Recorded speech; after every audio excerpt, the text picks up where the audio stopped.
What is up, guys, and welcome to another episode of Guarani Vision, the first ever podcast dedicated to Paraguayan football in English. As always, I'm Roberto Rojas, and joining me are my three great co-hosts, Fede Perez, Maria Britos, and Ralph Hanna. And guys, we're starting to get towards the end of the month. I can't believe it. The year's almost over. It's flown by so fast, and we have a lot to talk about, as we do at every episode. I mean, certainly we can talk about what's been going on in the league and how there might be a race going on. I don't know. It's still getting tight for that Clausura title. What's been going on with Libertad in the Sudamericana? We had all the high hopes on them, and they couldn't be able to achieve it. And of course, because we are reaching the end of the month and heading into the new month, that means the World Cup qualifiers are back, as Paraguay have three important games for their road to Qatar 2022. Eduardo Berizzo has made his calls up list. There's also been some controversy happening with some twins that we are definitely known about that has been making some of the rumblings over here in Paraguay and on social media. So we could definitely talk about that. But I'm excited. I'm super excited to get this ball rolling. Let's go all the way to the mother country, to Fede Perez. How are you, man? I'm good, Roberto. Hi to you. Hi to Maria, Ralph. Hi to the crew. Hi to everybody, like always, listening to Guarani Vision. We are back for another week of Paraguayan football. It's September still. We're on those last days. It's almost October, but it kind of feels like it's already the end of the year because most of the tournaments are coming to an end over here, especially the lower leagues. I was listening to Ralph on the last episode. He was talking about what was going on the fourth division, which already has a champion, General Caballero from Ceballos Cue, the neighborhood, was already crowned a couple of weeks before that the tournament was over. Actually, today being Tuesday, the last games were played, and Silvio Petirosi, also a team that was back in the days in the first flight in the top division back in the early 2000s.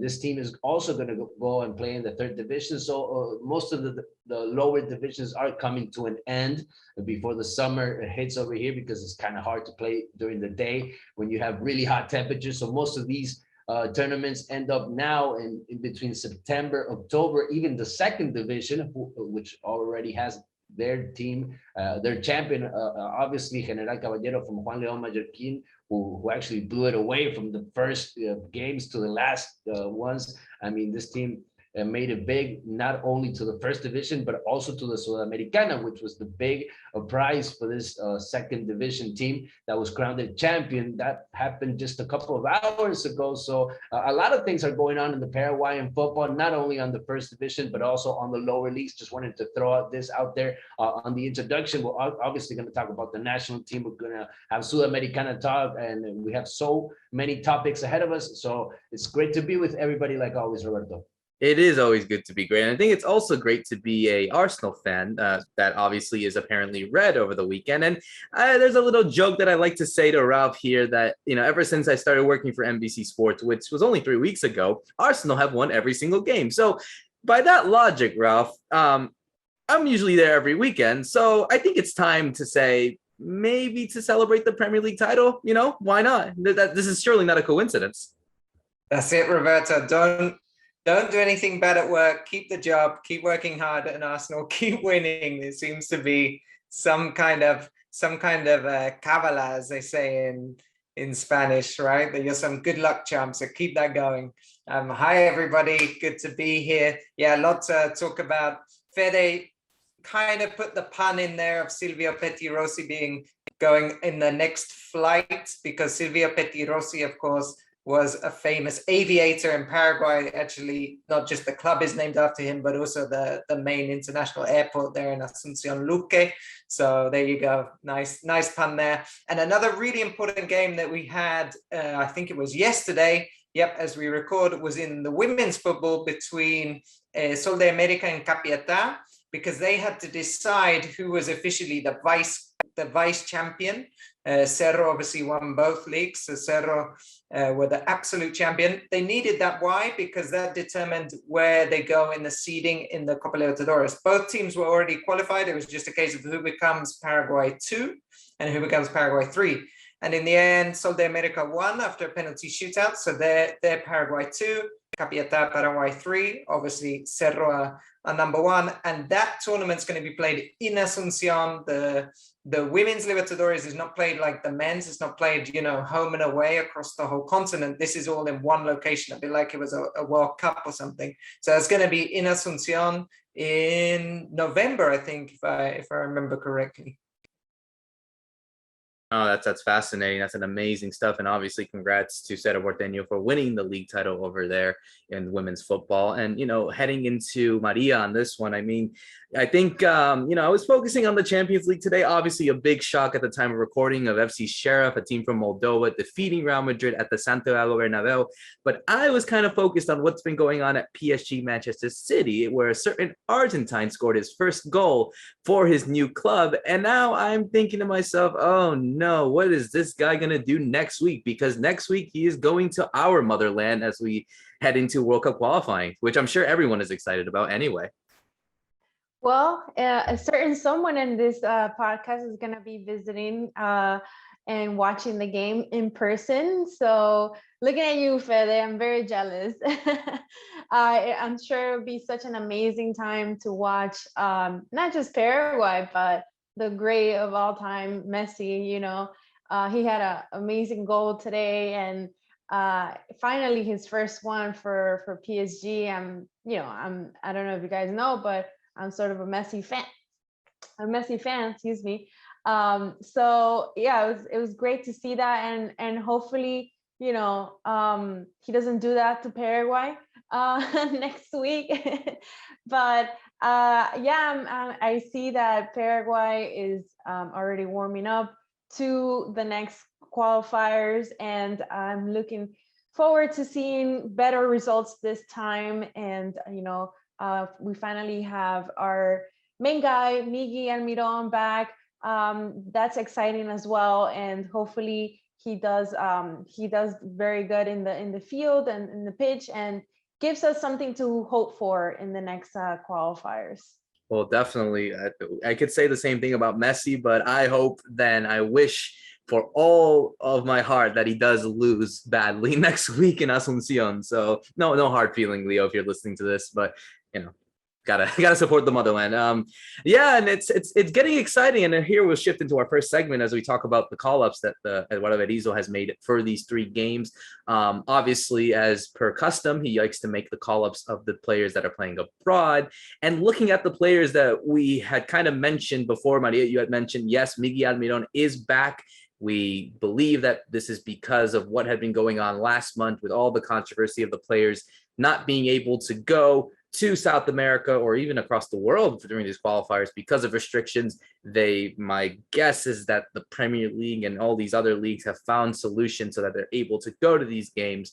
But looking at the squad, and Fede, I want to go to you on this one. We see some of the usual names as always. Some of the names that we don't want to see there are some ones that is kind of surprising. I mean, the likes of Hernan Perez and Gaston Jimenez, who, have been so critical over the last couple games that Paraguay played, they're still in this squad. But we do see the return of 2 players that, one, I did not expect to go so soon because of some little controversy that had happened to him back in June before the Copa America. And that's Juan Escobar of Cruz Azul, who had left the squad actually before the Copa America due to personal reasons that to this day we don't know, but my guess is that Berizzo has been able to solve that. And Blas Riveros, who is actually coming back from an ACL injury that left him out of action for quite some time. I think just the other day or so, it was his first game back, and now he's back in the squad for these crucial games. So it's going to be interesting to see what kind of form he's in for these very, very big games. But, I think for all intents and purposes, it's something that we've talked about over the last couple months, during Copa America, during World Cup qualifiers, that Berizzo has stuck with the players that he trusts. And for some reason, or at least for his sake, it's the one that he believes in that are going to help them take Paraguay to the World Cup. Yeah, obviously, I was just listening to you, and anybody that has listened to our podcast before, they know which players haven't come up to the challenge yet, and you mentioned some of them. But yeah, they're still in the squad. Berizzo calls them up. Berizzo also thinks that they're very important for the process to try to get to the World Cup. And then you have a couple of returns. I mean, I think Juan Escobar is very important. He can give us a hand, not only just playing as a center back, but he can also play as a right back. And right now we have our starting right back injured, Alberto Espinola. He hasn't come back yet to play in Cerro Porteño. His club, he got injured against Ecuador. So he's not ready yet. So you kind of need to look for players around him. And Rojas, Robert Rojas didn't have the best 3 games, and you kind of need a sub for him. You need a player that can play in that spot. Even though Juan Escobar at the beginning of his career was a center back, he has played in Cruz Azul in the Mexican game as a right back. So I think he's a very good option to take that spot and to leave this controversy behind, right? You talked about the fact that he kind of said that he didn't want to be in the national team. It was never really cleared up. So it would be really nice also this time that he's coming to the national team to talk with the media, to tell everybody what actually really happened between him and the coach. What was the reason? It would be really interesting to hear it from the player. Also, just to clear it up, like the situation you also mentioned with the Romero twins, what happened there? Did they actually want to go and practice, use the gym in Ibané, the training ground that the national team has, and they weren't allowed to do it. They weren't allowed to do so. What actually happened over there? There was a kind of an incident a couple of days ago that also wasn't cleared up. So these are kind of things that are going around. There are a couple of rumors that are being said. Hopefully both of these players will be on the squad because they don't have a team right now. So they weren't called up in this first list because these are players that play abroad. These are not the players that play on the local league, and they don't have a club right now. So they will probably be called up on the last list, on the final list that we'll see in a couple of days. I don't see Brian Ojeda here. I think he's playing his first games also in England, so he's probably just getting used to his whole new life over there. Andres Cubas isn't on this call-up list either.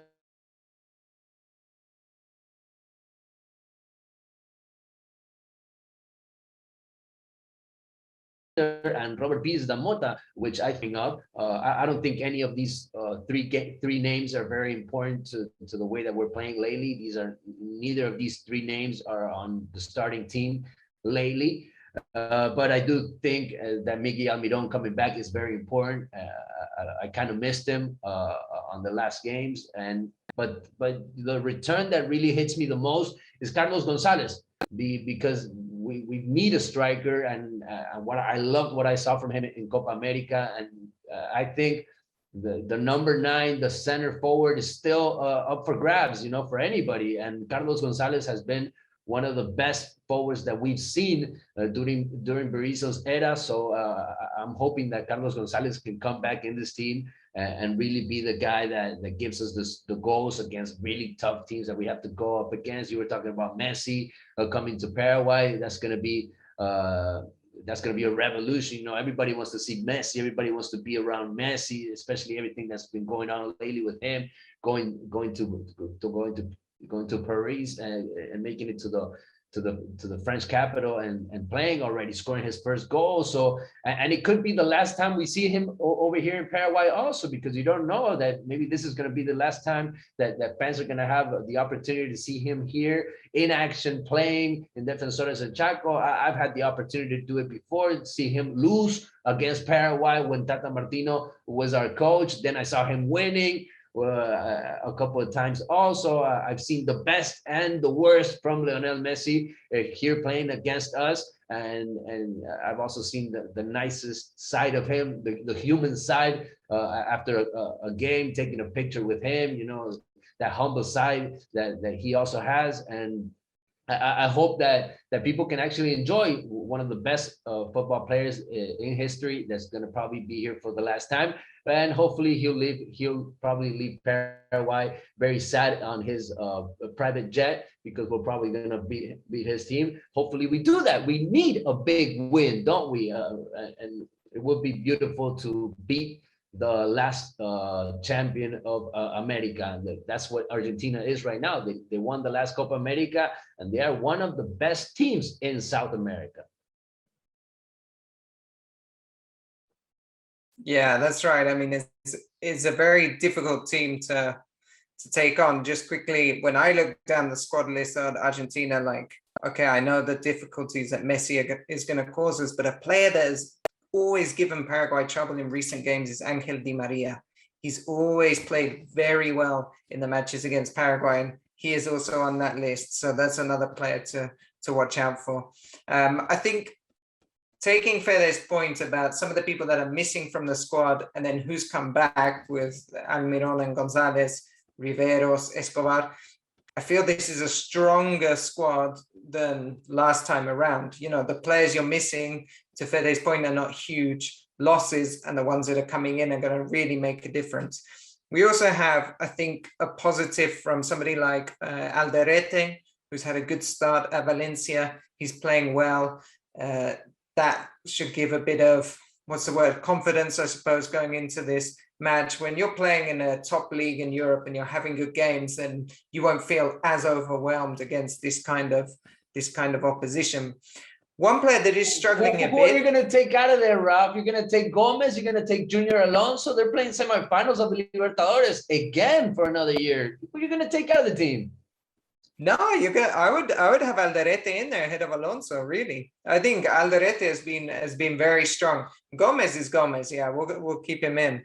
But the position that's interesting is someone like who's struggling a bit in Spain is Asamendia, because Asamendia, they're starting to play him left midfield, which is something Berizzo has liked to do here. He's tried to play that Martinez and Asamendia. And that makes me think this Blas Riveros call-up is very interesting, because maybe Berizzo didn't like what he saw either with that kind of combo, and he's looking for a player that really has pace and can really attack, and that's Blas Riveros. He hasn't even played a full game. I think the game you're talking about, Roberto, as I understood, is a reserve game. It's not even like a first-team game, so he's coming back totally cold. Let's see where he throws him in. I doubt he would be thrown in against Argentina. I'm imagining him against Chile in a slower defense, an aging team, and some of that pace could be something they want to use, or maybe even at altitude in Bolivia. He probably won't throw him in against Argentina, because we've seen how Berizzo likes to set up for those games. In that game, you could even see Alderete or Alonso at left back, because he's tried to do that, right? Of have almost 4 central defenders in the team. But yeah, I'm confident that it's a stronger squad than what we saw last time. Also, another quick mention, Brian Samudio is playing very well. So that's a nice player to have in there as an option, because you do have these issues with the Romero twins, that whether they play or not, Angel Romero's been the best player by far, but now he's totally out of shape, because he wouldn't have played a single football match for, I don't know, probably since the last time, right? Since the last Paraguay game, I think was the last time he played. So you have to wonder, how do they adapt into the game? Will they just hit the ground running? Or will they need, some minutes maybe to warm up? So do they have to be a sub in the first game to then start the second game? There's a few things for Berizzo to juggle there. Well, you guys, I think we're being a little bit, I guess we don't have a little bit of faith in this new team. But I think, I feel like Paraguay always plays very well against the big teams. Against Argentina, I believe in the Copa America they didn't do so well, but other than that, in the qualifiers they tend to do pretty well against Argentina. I guess because they prepare more or less better than they prepare in other games. So I have the faith that they'll do great in this time around. We have Miggy back. I believe in him, and I think that he was definitely missed past round, and he was one of the keys. He is one of the keys to our team nowadays. He's a young striker, and he's like a leader as well, and another leader in the team, which is also needed. Gustavo Gomez wasn't around in one of the games, and he's back, and So he, those key figures are one of the things that they need to continue and to put a strong performance against this strong team like Argentina. And they know them so well. They played them so many times already that I think that they're confident in going into this next game. I wanted to ask you guys, because I don't know if you saw Jesus Medina's tweet right after the list came out. I mean, that was kind of weird for me, because we haven't had that kind of reaction from a player on social media straight out like that. I think Jesus Medina has done a great season. These last couple of seasons have been great for him on the MLS. You guys follow him way more than I can, because you guys are over there. So maybe you can tell me his expectation. Was he actually waiting for a call? I think that the national team has been going around his head, and just the call has never come up. I think he's a little frustrated up to this point. I think that tweet just says it all, right? Yeah, no, I think you're right, Fed. I've never seen a player, at least from this kind of standpoint, go out and react in a way that Jesus Medina has. And yeah, I could say this, and I think we could all say this to those that have been following him here in MLS, that he's done well. He's done well for a team that's, in the playoff spot in the Eastern Conference of the MLS, comparable to not what Gaston Jimenez is actually. I think I saw a tweet saying that Chicago Fire are way below the standings of the playoffs, and they're not even in consideration at the moment. So it is a bit weird, but also you look at some of the things, Fed, and I want to go to you on this one, and of course anyone else can talk. It's like, if he's in, who do you take out? Because there's so many players that play in his position. We mentioned Almirón, they're not going to take him out. You probably would think of someone like Hernan Perez, I think is still, understandably, I don't know why he's on the squad, but that's for a different story. But you have so many players that are playing in that position. Kaku Romero as well, someone that can play in the middle, and someone can also play on the wing. So it's not just the issue of Jesus Medina just being good and doing so well in MLS. It's just that there's so many players that I think Berizzo has definitely used, that definitely has, feel confident about. Like he doesn't want to change the squad. And I think that's kind of what that kind of idea is. I don't think he wants to change it so soon, even though if you want players to come in, that's what I think. I mean, I don't know if you guys agree, but it's just I think nobody was gonna get mad if you were gonna put Jesus Medina in for Hernan Perez or Gaston. No, absolutely not. Nobody was gonna get mad. I think he deserves a chance, and it's a shame that we can't see what he can bring to the team in this very good moment that he's going through in the MLS. I mean, that's the shame that I see. And like I said it on those 3 games that we played, it was a shame not to see the best Paraguayan player or the best player from the local league in those 3 games, which was Jose Florentin. He barely played in those 3 games. Those are the kind of players that you want to see, the ones that are going through a very good moment and take that streak, take that moment, those goals that you're scoring on your club, also to the national team. And I'm not seeing that from Berizzo lately. He's kind of picking his players, and he's not going out of his way, Ralph. Yeah, he's not ready to take a risk at this stage where everything's been so much in the balance based on the results and the pressure on him. I think maybe Jesus Medina sees himself in there instead of Gaston Jimenez, but I don't think Berizzo sees Medina as he sees Jimenez in terms of positioning. Where he sees Medina would be more, I would imagine, an Oscar Romero, an Almirón, a Kaku. And of those 3, Oscar Romero is maybe the weakest link of those 3, because Almirón is Almirón. Kaku has played really well every time he plays for Paraguay. So I don't think those 2 would be a risk. So as whether he went in for Medina, a player that's on really good form, like we're talking about, is playing week in, week out, for an Oscar Romero, who is usually a bit part player. He starts some games, he doesn't start all the games for Paraguay, and he's also not playing. So it's that idea of, hey, I'm playing, I'm fit, and you have another player who's cold and who's out in the cold in terms of being dropped by his club. It's a similar debate, just quickly, to that thing about penalty takers, right? Should you bring on somebody to take on a penalty when they're cold, like they did with Mark Noble the other day? Or should it be somebody who's already played? It's a similar thing with this squad, right? Should we use players that are on form, or players that we've used before that we know what they can do and we're more kind of certain of what they can do in the international setting, regardless of their club performance at the moment. Yeah, and that's the real main concern. And I think now in such a crucial stage where, they need to get these 3 points. I think they need to go and come from these 3 games with at least 5 or 6 points, at least something to be in consideration, because you can't.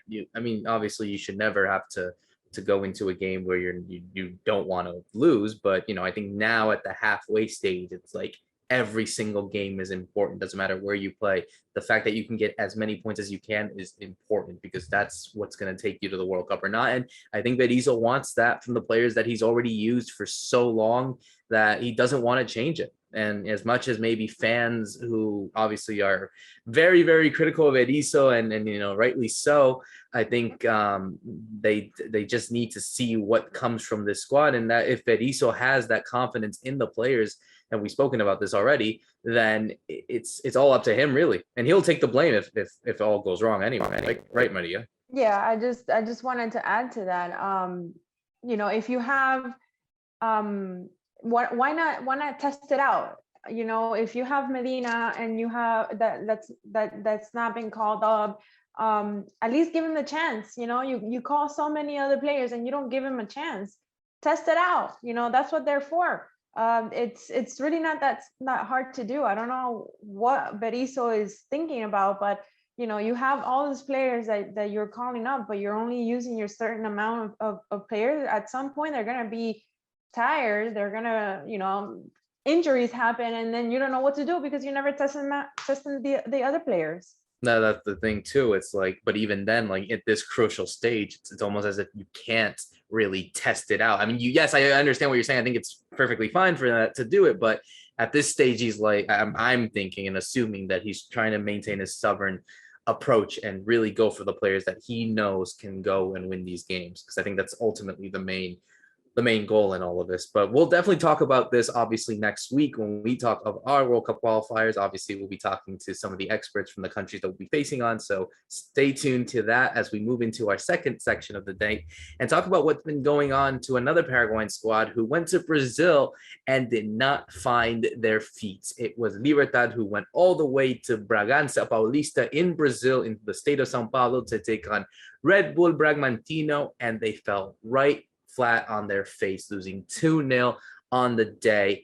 Ralph, I'll go to you on this one. I particularly felt a bit disappointed. I thought that Libertad, had a bit more in them to get the result. They almost went 3-0 down, actually, had it not been for a VAR intervention. But now going back to the Defensores, which technically is not a result that they should feel down upon, because 2-0s are always reversible in any stage of a tournament, in a cup, especially in a cup tournament. But the way that they played the other day, I'm thinking to myself, I do not see them coming back against them, especially at home. That's right. It's not just the way they played, it's the way Bragantino played after going 2-0 up. If you check the stats, that first half, or really the first 50 minutes of the game, Bragantino dominated possession. They had about 65% possession. And in a way, Libertad were okay with that at the beginning, because, they have players like Tito Villalba, and they put Espinosa on the left. They were hoping maybe to do some counter-attacking. But what you saw is after the second goal, which is the penalty by Artur, and Artur was a brilliant player for Bragantino. He dominated that game. They just said, okay, it's your turn now. You guys try and attack us, and we'll just wait. We'll wait for some mistakes in transition, and we'll try and pick you off and score a third goal. And they did get the third goal, but it was ruled out for VAR.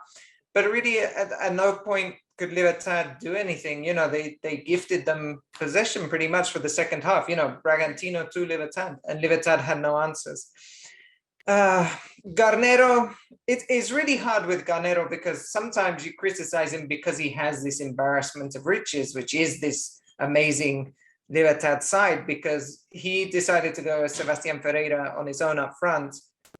And you think, okay, maybe he should have gone in then with Taquara and then Ciso and played both of them, playing 2 up front, because it seems that didn't work. Or when Villalba comes off in the first half, he brings on Ivan Franco, and Ivan Franco changes the whole dynamic of your attack, because Ivan Franco is not this really fast counter-attacking player. He's like a more traditional 10 who wants to get the ball, work the ball inside and try and create associations with other players, but then you're only playing one up front, who is Sebastian Ferreira. So how's that going to work? And so sometimes with Garnero, you're kind of like, why did you, I don't see why you did this. But also I think it's hard because I can look at his bench and say, hey, you should have put on Bogarin, you could have put on Enciso, you could have put on Cardoso, and it's because he has so many good players. You always feel if you do something and it doesn't work, he could have done something else that would have worked. So it's a really difficult game. I can't see how they come back into this based on that last 40 minutes or so where Bragantino said, this is fine. We're content with 2-0 and we don't think you can score. And that was the case. It was a 2-0 on the first game. It could have been a 3-0 because it was a late goal that didn't go up on the scoreboard. But I mean, right now, Libertad is probably going through their worst moment of the year. I mean, they don't look good in the local league, and they didn't look good at all against Bragantino, where you thought that you were going to see a team motivated. You thought that you were going to see the best from Libertad. You thought that they were actually kind of holding back on the local league, and their head was totally on Bragantino. And it wasn't really like that. I mean, I was looking at the stats, like Raf was saying, and 8 shots, but just 1 on goal. I mean, that's not what you want to see from a team that is apparently full of stars, full of really good players, and you kind of want to see them step it up on a semifinals, especially because it is their biggest game in years. I mean, Libertad hasn't been in a very important stage or a late stage like this in an international stage for years now. And this is a once in a lifetime, maybe for them, and how things kind of worked out, first being in Libertadores, now in the Sudamericana. I mean, this is a shot you have to take. You have to go all in or nothing. And to see Garnero play the first game with just 1 forward, like Ralph was saying, and that midfield not working, and the players that you actually brought for the second semester not being your leaders, not being the players that are making the difference. I think that talks really bad about the planning itself, right? About coming to this moment, coming to this very important match, and not being at your top level, not being at the top of your game.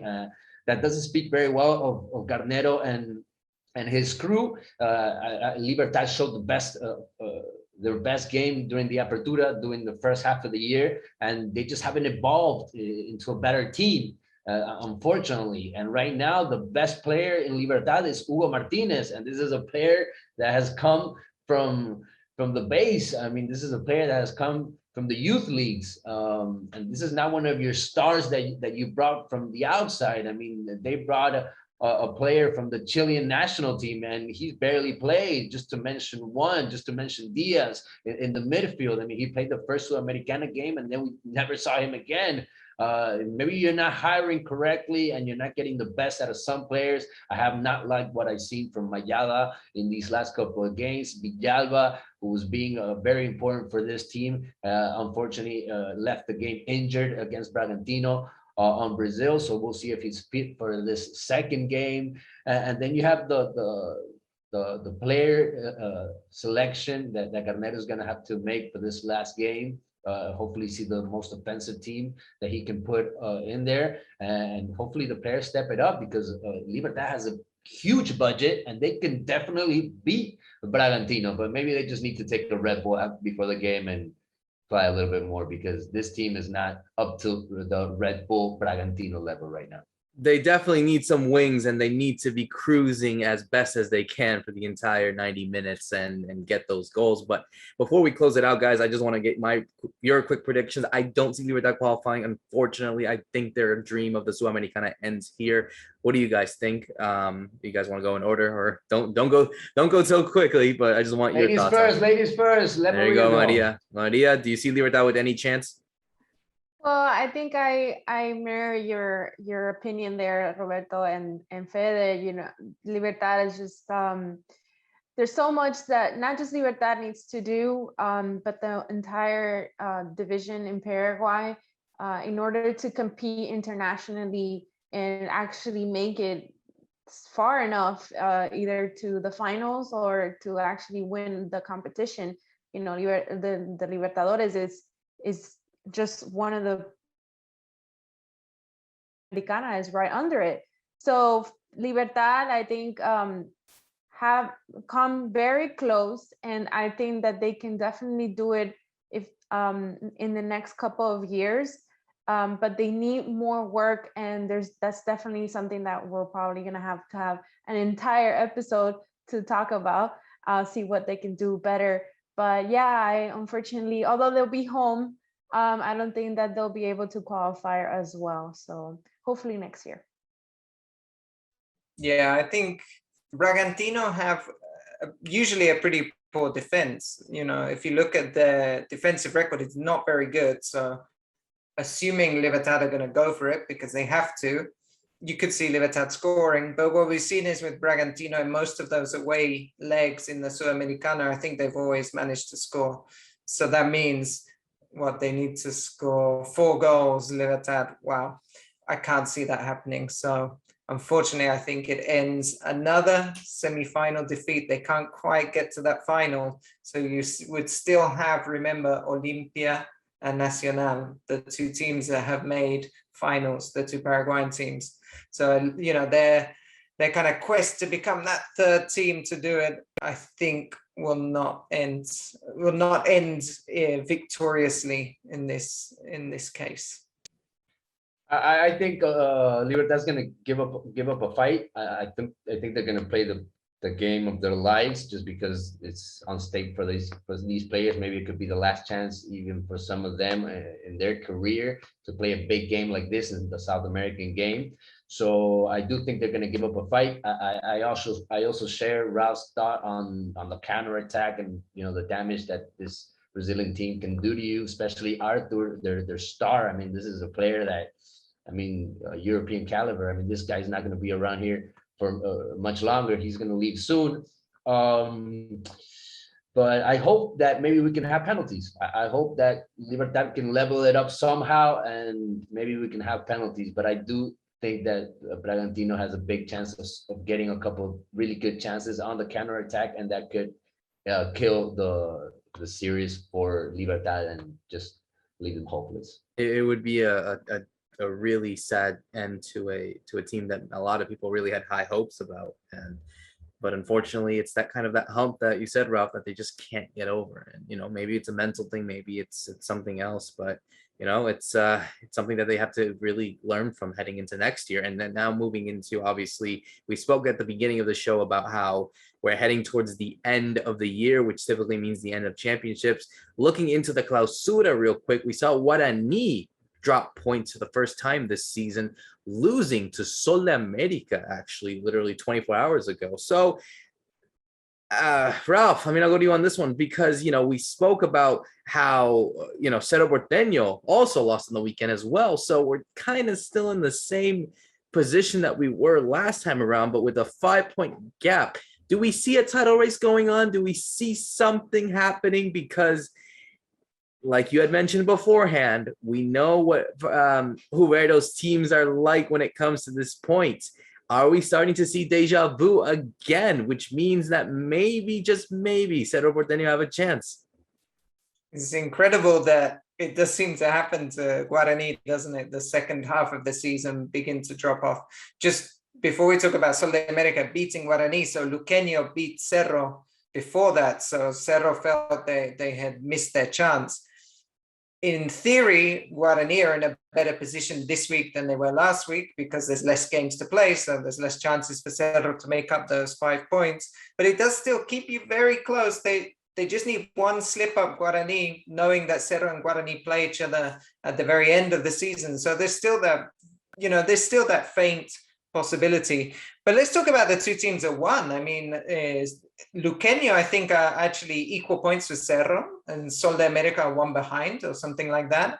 So they're fighting, you know, really high in this Clausura, but they're actually fighting relegation because of the strange system that Paraguay has for for relegation, similar to some other countries in South America, which is it's an average. They call it the promedio. So it's taking your points from the last 3 seasons, or 3 years, I should say, rather than seasons. So because of Luque and Sudamericana have not been doing so well in those last 2 years, they're both fighting relegation. And for Luque particularly, it's their centenary year. This would be a disaster if they were to be relegated. They sacked their manager. They brought in, for now, the very young Baracayo Maciel, who's their like interim manager, and he's managed to pick up this great result against Cerro, winning 1-0. He made the right substitution. I thought he brought on Aldo Vera towards the end of the second half. He's a very experienced midfielder, very good technically, good at keeping possession, and he was able to help break the lines as they managed to get across to Zlatan Borja, who's the big striker who used to actually play for Cerro Porteño and score the winner. So that's a really good result for them that keeps them like just above, I suppose. Sudamericana and Sol are just above River Plate, who are also having quite a good clausura. So these relegation teams are really fighting. And for Sudamericana, the man of the moment that beat Big Guarani, and he took off his shirt and he did the Messi celebration, hanging up his shirt to the crowd, is Francisco da Costa, the Brazilian striker who he's called Chico, who really I'd never heard of before he came to Paraguay, but he's had a great season. He began as a substitute, but kept scoring goals. So now he's a starter and he keeps scoring. So really good run for the Danzarin. Yeah, it's actually kind of been weird because we haven't had a striker being hot with the goals here in the Paraguayan League. The top scorer was actually a midfielder from Guarani, the team that's first. And then you look at Cerro Porteño, their strikers are not hot right now. You look at the other teams, the center forwards are not having a good tournament. I mean, goal-wise is not that high either. I mean, we're really seeing tough games, especially because of the relegation fight that Ralph was talking about. That's why Luqueño, Sudamericana, River are having such a great tournament, because they are obligated to have a great tournament if they want to stay in the first division, especially because this year we only have 10 teams. So it's going to be even harder for them. It would actually be really weird to see one of these teams make it to the last weeks of competition and being in both tables, right? Being with the opportunity of being the champion and at the same time looking at the relegation points. I mean, it would be a really weird situation, but that could actually happen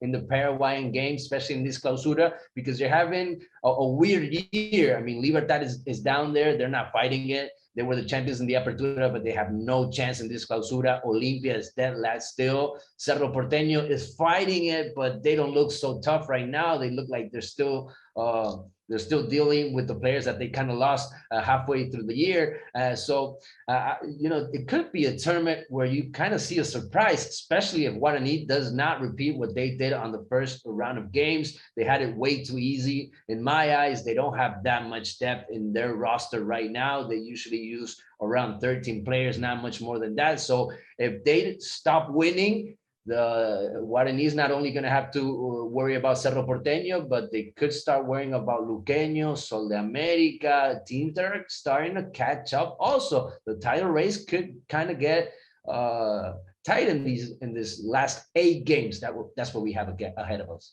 It's going to be very fascinating. I'm sure we're all going to be keeping our eyes on this important title race as we close off here. Another great episode of Guarani Vision. Obviously, for everyone, thank you for listening and subscribing. Continue to do that. Continue to support Paraguayan football in English. For myself, Roberto Rojas, for Fede Perez, Maria Britos, and Ralph Hanna, thank you so much for listening to another episode. See you soon.